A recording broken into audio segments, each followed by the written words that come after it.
Good morning. First and foremost, I know people like to doze off since early in the morning, including myself sometimes. But if you can just give me your attention for 5 minutes, you can save yourself from years of depression, stress, worry, unease, and hard times. Now let's begin. About a month and a half ago, which was about late January or early February, I was going through my usual morning routine. I was balancing being a basketball player and trying to maintain an all-A honor roll and a couple different things on my plate, so things can get hectic and chaotic at times. I would get up at 6 a.m., even if I didn't get enough sleep, rush myself through a workout, rush back to the dorm, take a shower, rush through getting dressed, and I look at the time to see it's 8:13 already. Now I'm only going to have about 6-7 minutes to eat breakfast. As I walk out the door, I say to myself, like plenty of other people say, I hate Oak Hill. And I've said this many times in my life when I've been stressed, exhausted, or drained. But that day, a voice spoke back to me and it said these words: you don't hate Oak Hill. You hate your habits, and Oak Hill exposes them. Now I want you to hold that thought. I think back to my first year when I transferred here in 2021, and I was a regular average kid with regular average habits. I did normal things.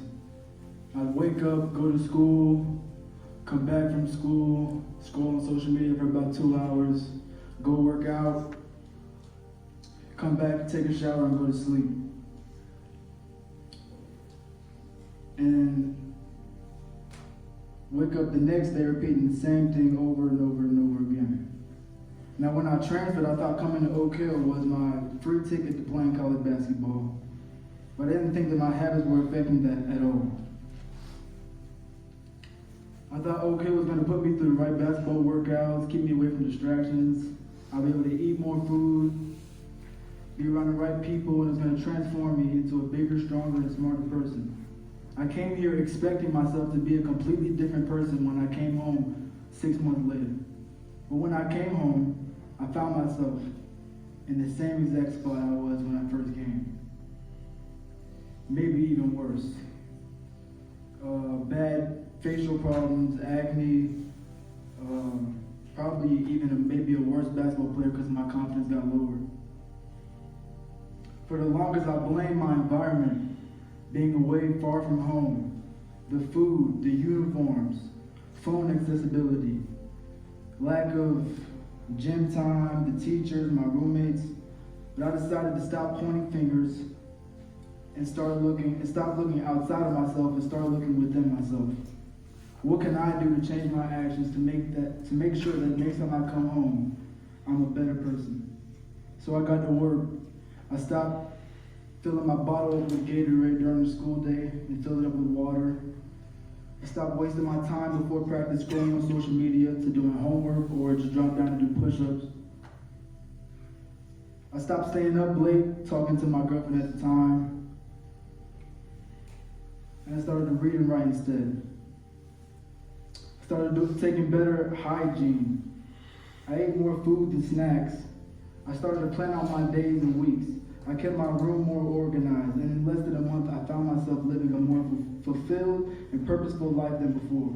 I finished the year off being rewarded Fitness Student of the Year, gained 10 pounds, I hit a personal goal of 1,000 push-ups in a day, and other academic awards.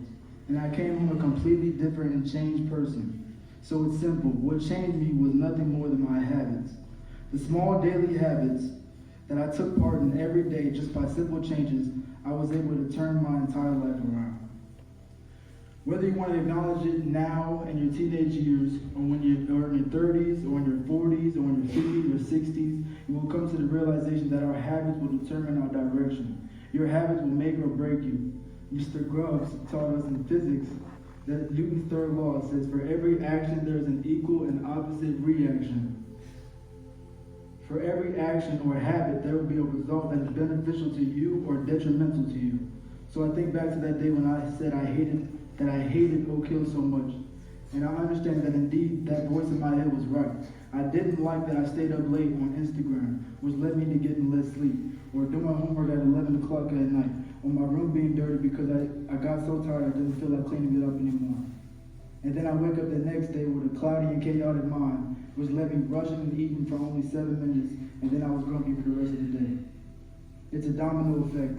The difference between you, who you are, and the best version of yourself is that the habits that you hold.